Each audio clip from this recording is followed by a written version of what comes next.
Apa arti syariah itu? Apa arti haram atau halal di industri saham, Bang? Mungkin Pertama Bang Sandi gini, bisa sampaikan. mungkin yang beranggapan bahwa saham itu haram adalah yang memperlakukan jual beli saham itu sebagai judi, sebagai gambling.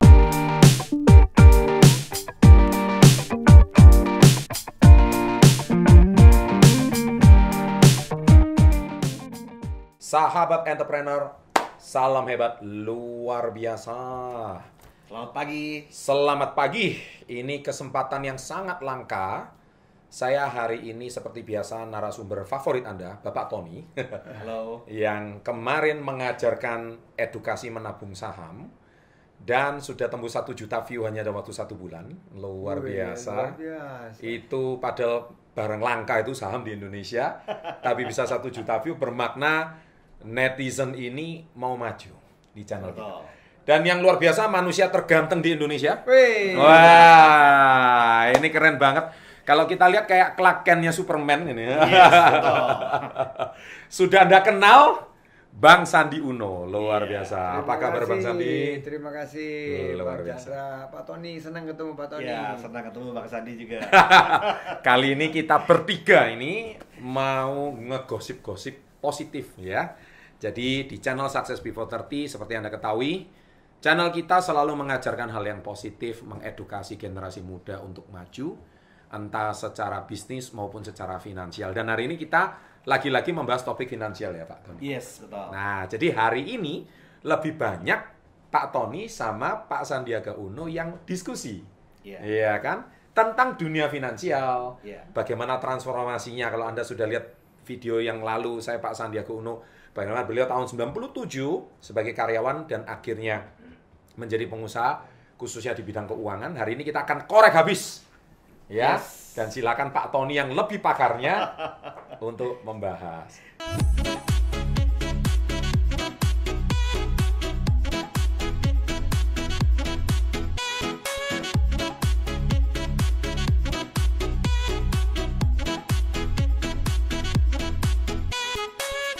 Silakan. Iya. Halo sahabat SB30. Tahu nggak? Saat ini kita semua sangat beruntung sekali. Kenapa? Karena kita akan berbincang-bincang dengan seorang yang luar biasa. Banyak orang mengenal beliau saat ini karena karirnya di dunia politik. Tapi tahukah Anda bahwa sebelum beliau terjun di dunia politik, beliau sebetulnya adalah seorang pakar finansial yang luar biasa di Indonesia. Anda tahu, kita beruntung banget rekan-rekan di SB30 Mau mampir. kita sambut Bang Sandi Sandi Uno. Yes. Numero uno. Thank you teman-teman SB30 guys. Senang banget kita ngobrol tentang keuangan dan investasi. Yes, Yes, betul.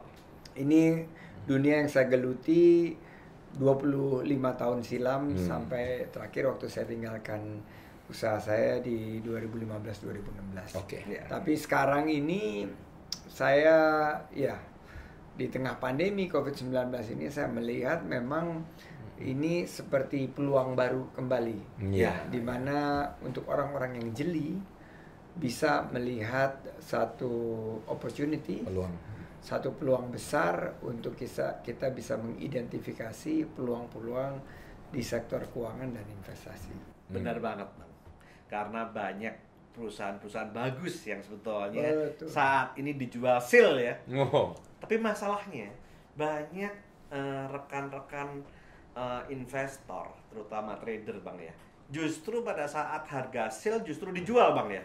Betul. Padahal harusnya ini saatnya kolek harusnya ya. Betul, justru saya terinspirasi dengan kegiatan yang lagi dikembangkan oleh Pak Tony sama Bro Chandra ini, yaitu menabung saham. Yeah. Ini merupakan program juga dari Bursa Efek Indonesia dan Yeah. OJK.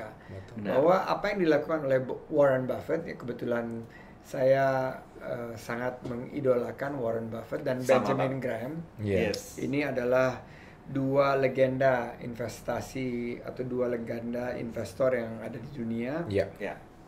Mereka mengembangkan yang disebut sebagai value investing. Yes. Value investing itu adalah berinvestasi di satu instrumen yang punya perbedaan antara nominal value dan intrinsic value-nya. Ya. Nah, ini yang kebetulan sekarang banyak sekali terjadi di Indonesia. Kita melihat satu investasi yang sudah tercatat misalnya di bursa tentunya dengan perusahaan-perusahaan yang bisa terpercaya ya, bukan perusahaan-perusahaan yang masih belum memiliki track record. Tapi untuk yang mau menabung harus kita lihat, pertama saya selalu percaya dengan fundamental approach. Jadi perusahaan yang memiliki fundamental yang kuat. Jadi mulai dari sektornya, setelah kita pilih sektornya yang betul-betul bisa dianggap sebagai COVID winner atau COVID defensive. Setelah itu kita kerucutkan ke 3 perusahaan terbesar dalam sektor tersebut.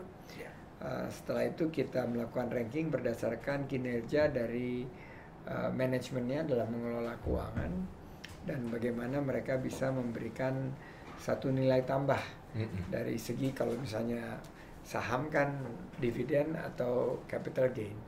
Jadi itu yang kita lakukan. Saya sepakat banget sama Pak Tony bahwa justru saat sekarang itu adalah saatnya collect. Saatnya collect. Saatnya collect. Karena ini merupakan satu tren yang sangat besar ya. Bahwa Indonesia akan menjadi ekonomi nomor 4 terbesar di dunia. Dan begitu ekonomi kita nomor 4, maka banyak sekali investasi akan masuk yang akan meningkatkan investasi yang sudah ada dan sudah berjalan.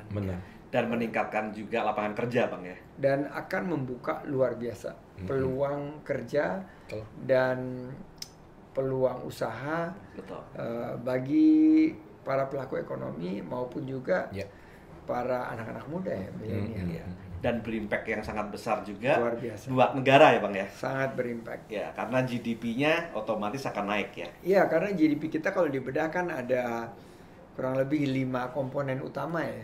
Satu adalah konsumsi. Kalau kita bisa berinvestasi dan menggerakkan sektor real, maka akan terbukalah lapangan kerja. Begitu ada lapangan kerja, masyarakat mendapatkan penghasilan. Biasanya kalau dapat uang pertama adalah berkonsumsi. Nah, ini adalah komponen terbesar dari ekonomi kita sekarang. Konsumsi dalam negeri. Indonesia ekonominya terdefinisi sebagai ekonomi yang berbasis konsumsi. Mayoritas. Setelah itu tentunya investasi. Tapi yang kita bicarakan investasi di sini adalah investasi sektor real. Jadi investasi yang langsung dilakukan dalam bentuk misalnya buka pabrik atau membuka perkebunan, pertambangan atau pariwisata, hotel dan lain sebagainya. Nah, setelah itu adalah perbedaan ekspor dan impor. Seperti kita ketahui sekarang kan banyak impor. Alangkah baiknya kalau ekonomi kita juga bisa didorong untuk lebih berorientasi terhadap ekspor. Dan pandemi ini kesempatannya. Karena yang salah satu yang menjadi jualan yang laku di tengah pandemi ini adalah makanan, pangan. Padahal Indonesia kan tanahnya subur, tapi belum optimal. Kita bisa dimaksimalkan ya. Dan terakhir ini yang jangan sampai ditunda-tunda adalah government spending. Government spending ini pemerintah Presiden Pak Jokowi sudah mencanangkan hampir 700 triliun yang akan digelontorkan. Nah, ini kalau misalnya bisa terserap tepat waktu dan tepat sasaran, masyarakat khususnya ekonomi keluarga ini akan berkembang. Seingat saya Bang Sandi kan juga membuat bank PTPN yang dulunya bank yang masih kurang bagus menjadi sebuah bank yang saat ini luar biasa ya, sampai sekarang diakuisisi oleh Mitsui Sumitomo ya. Betul. Bang, ya? Jadi, nah itu gimana ceritanya Bang? Jadi ceritanya saya dan partner saya Pak Rosan yang sekarang Ketua Kadin pada satu saat diberi kesempatan untuk melakukan turnaround dari sebuah bank yang pada saat itu alhamdulillah masih profitable tapi belum optimal. Betul. Jadi kita diberi kesempatan, kita di awal tahun 2000-an kita mulai berinvestasi secara kecil-kecilan, tapi kita dihadapkan pada satu situasi di mana bank tersebut bisa dikelola secara mayoritas oleh kami. Akhirnya kami masuk, kami terjunkan para manajer-manajer profesional, dan di situ kami kaget sekali gitu loh, bahwa wow, bank ini memiliki model yang sangat simpel, yaitu memberikan pinjaman kepada para pensiunan. Ya, betul. Dan pensiunan itu kan mendapat income yang rutin tiap bulan, pensiunannya benar, ya. Benar. Tapi kadang-kadang sebagai pensiunan dia punya kebutuhan yang misalnya anaknya harus sekolah atau mengawinkan anak, dan mereka harus pinjam.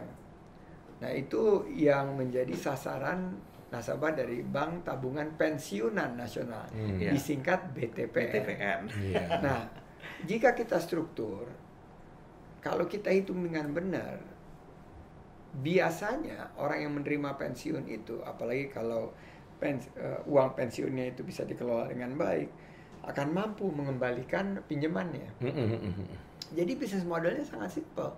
Nah, kita dengan pendekatan private equity langsung masuk, baik kita lihat ini skalanya bagus, tingkatkan jumlah cabangnya.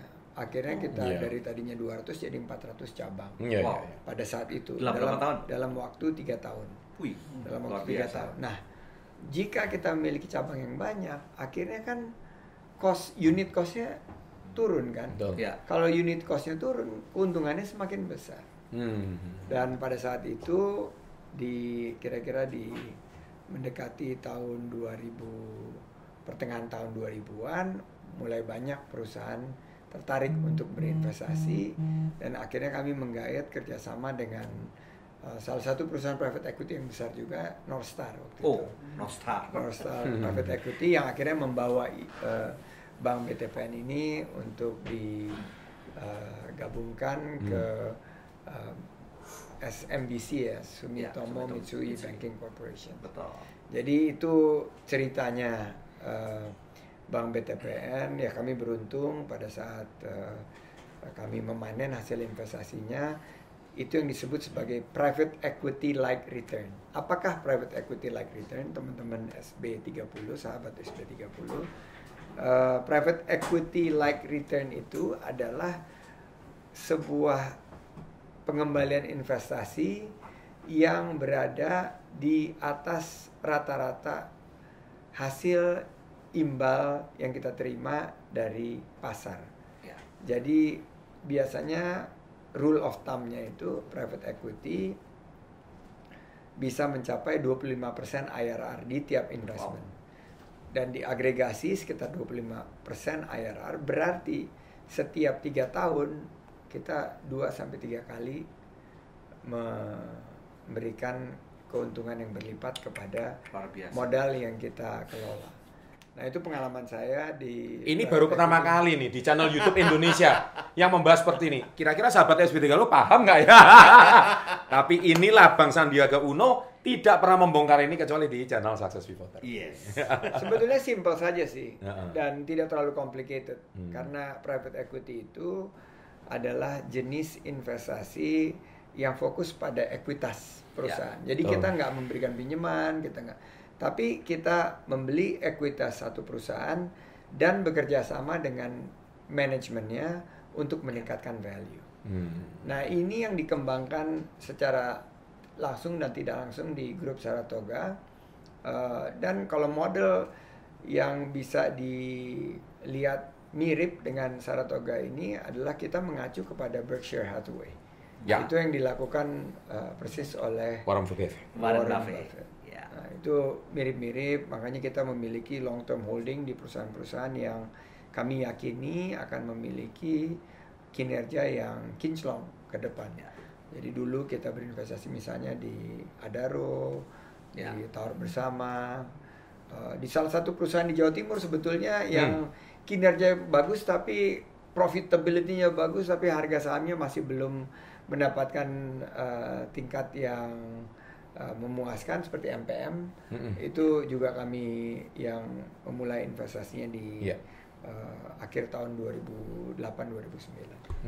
Jadi pasti Bang Sandi memulainya semua dari fundamental perusahaan. Saya yakin fundamental dari perusahaan itu kembali lagi bolak-balik ke manusianya. Jadi fundamental suatu perusahaan itu atau profitability dari suatu perusahaan itu akhirnya bisa di trace atau bisa dilacak terhadap keunggulan manajemennya. Dan manajemennya ini basisnya tentunya 3, basis karakter, integritas, passion, semangat, seperti orang-orang kayak Pak Chandra ini kalau jadi CEO nih luar biasa, investornya pasti senang gitu. Semangat terus. Karena semangat terus. Dan ketiga tentunya kemampuan dia secara intelektual menghasilkan value added. Betul. Nah, jadi rekan-rekan SB30, kalau Anda mau berinvestasi, hal yang pertama yang Anda perhatikan adalah karakter dan fundamental perusahaan itu. Nah, itu dia. Nah, dan itu yang membuat Bang Sandi ini levelnya bukan lagi investor tipe pertama, Bang. Kalau Bang Sandi tipikalnya udah tipikal ketiga, yaitu investor yang mencari perusahaan yang memiliki perusahaan untuk memiliki perusahaan. Nah, karena gini ya, saya selalu bilang di channel saya, mostly pemegang saham di Indonesia itu 95% adalah trader. Nah, trader itu tidak salah, tapi trader itu bagi saya cuman profesi.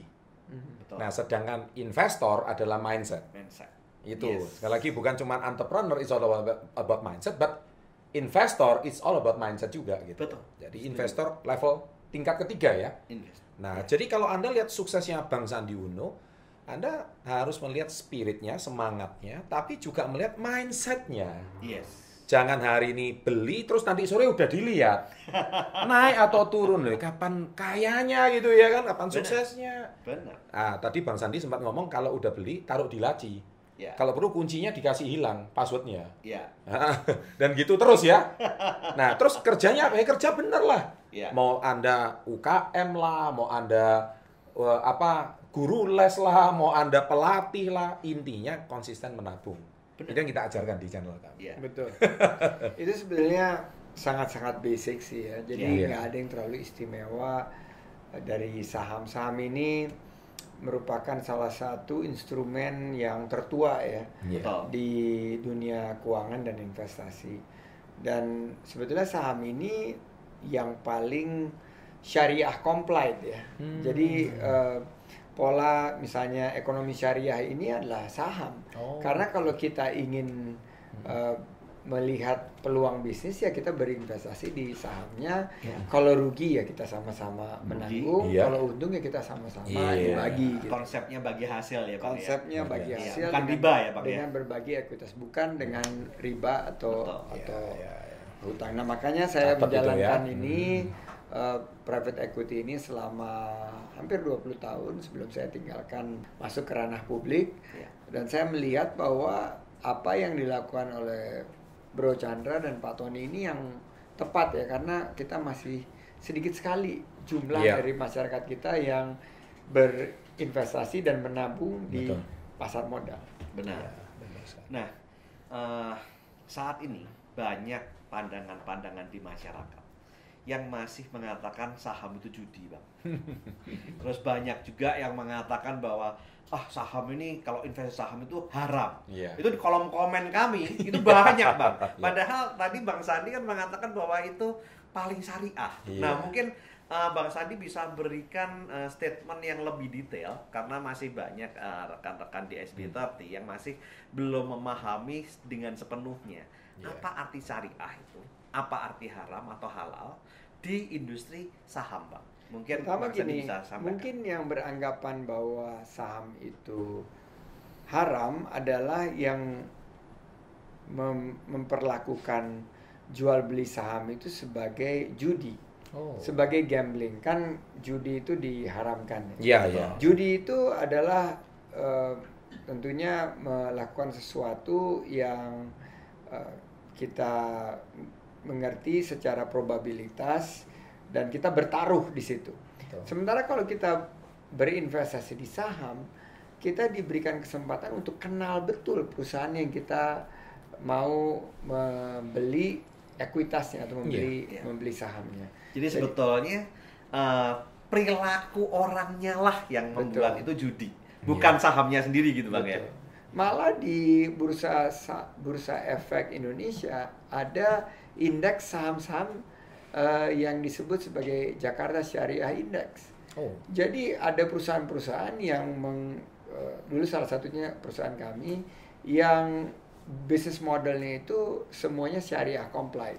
Yeah. Nah itu dimasukkan ke indeks. Jadi kalau saham itu nggak syariah compliant, masa ada syariah indeks gitu. Nah, itu yang pertama. Yang kedua, saya cukup sedih tuh. Masih banyak. Nah ini kebetulan banyak kasus ya terakhir ini. Benar. Penyimpangan, sehingga akhirnya orang-orang bilang, oh itu kayak judi ya. Padahal kan itu sebetulnya bukan kelaziman, tapi itu adalah perilaku menyimpang yang oleh kemarin OJK, Pak Hussein menyebutnya, wah itu sih kayak teroris.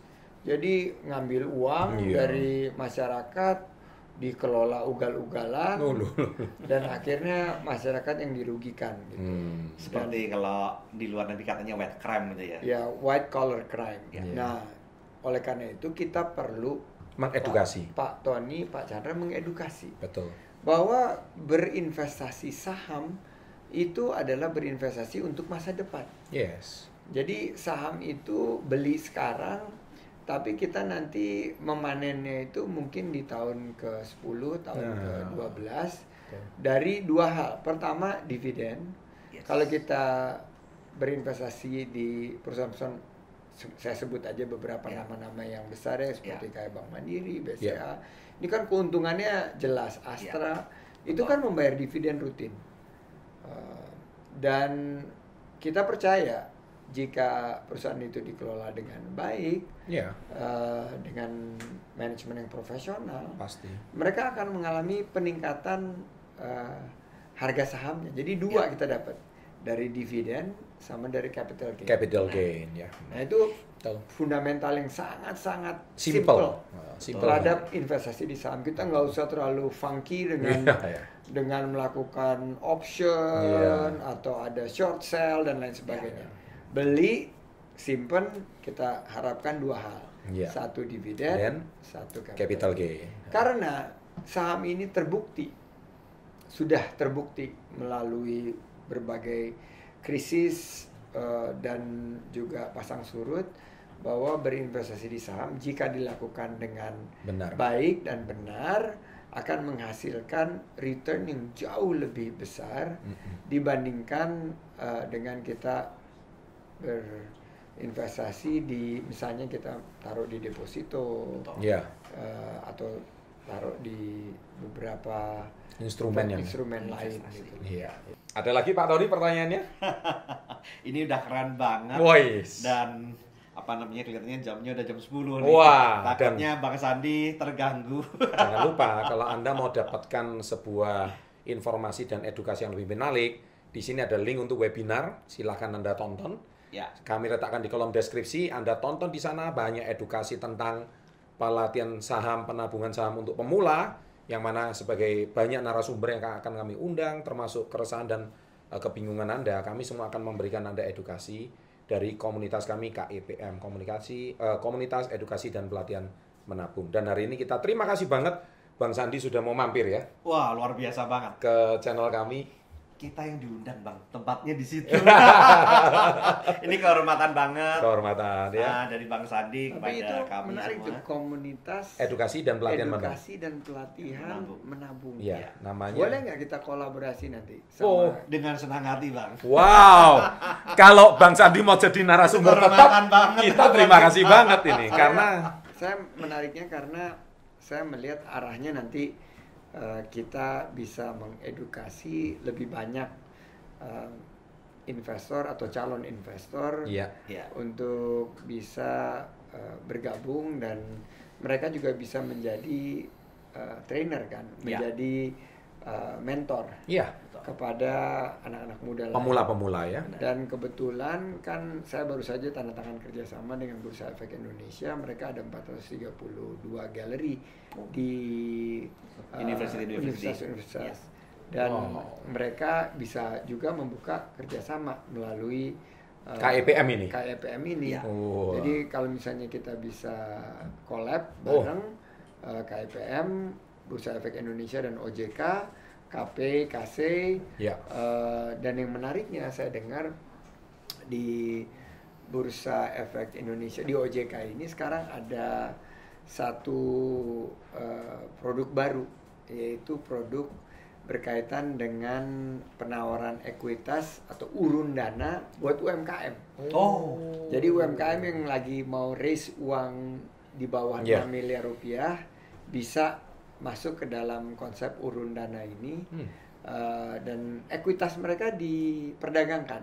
Wow. Tapi terobosan. Iya, terobosan sekali. Jadi nanti kalau misalnya dengan komunitas edukasi dan pelatihan menabung ini, kita bisa juga mengedukasi publik untuk bisa berinvestasi di pasar modal. Luar biasa. Wah, mantap itu Bang. Waduh, kalau didukung Kehormatan sama buat kami itu Bang. didukung sama Bang Sandi, saya yakin nothing is impossible. Yes. Nothing is, because it's all in. It's all about mindset. Terima kasih Bang Sandi. Hari ini sudah mampir ke channel kita Success Before 30. 2,7 juta sejak konten ini dibuat. Subscriber akan lebih tercerahkan dan lebih cerdas finansial. Yes. Jangan sampai yang dulu-dulu ya kita nggak dapat dari sumber informasi yang tepat. Yes. Teliti sebelum membeli ya. Iya, betul sekali, Nah, Pak. sekarang Bang Sandi sudah memberikan informasi berdasarkan pengalamannya selama 25 tahun. Ya. Saya kira itu sebuah pengalaman yang tidak semua orang miliki. Ya. Bang Sandi, terima kasih. Ya. Matur nuwun sangat nggih. Sama-sama. Pak Tony, thank you. Dan kasih. tentunya para sahabat SB30, saya minta di menit keberapa, di detik keberapa yang menginspirasi Anda, itu penting sekali untuk Anda tulis di kolom komen, dan itu sebagai reminder bagi Anda untuk Anda belajar sesuatu dari video kali ini. Terima kasih. Kita tutup dengan salam hebat luar biasa, boleh? Ya, oke. Oke, terima kasih. Salam hebat luar luar biasa. biasa.